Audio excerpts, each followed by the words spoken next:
Whether it's essential FMCG that keeps daily life going, or heavy hazardous cargo like chemicals and lubricants that demand absolute safety, every shipment plays a role in keeping the ecosystem moving.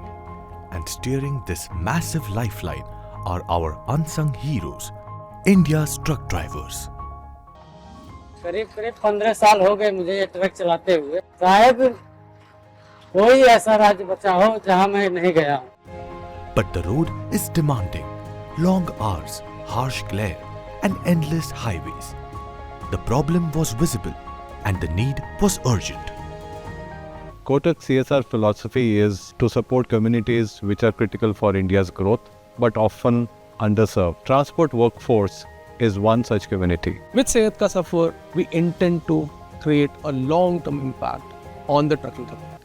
So Kotak Mahindra Bank stepped forward with a CSR initiative, Sehat Ka Safar, implemented by Doctors for You 4 years ago in 2022 to take healthcare to the highways. It has delivered healthcare to around 16,000 plus truck drivers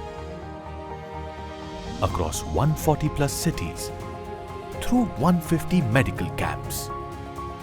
From basic health checkups to early diagnosis, medical records and health cards, care travelled with them. In these 4 years, the camp has successfully carried out 190 plus cataract surgeries, restoring not just sight but dignity. For many, it was their first medical care in years. अब तो सड़क के साथ भविष्य भी अच्छा लगता है, साफ दिखता है। After surgery, the world came back into focus. As the drivers healed from the surgery, we continued standing by their families by offering financial support during recovery, because health should never cost a livelihood. This year we celebrate 4 consecutive years of driving healthcare to those who drive the nation. ये सफर तो अब लंबा चलेगा।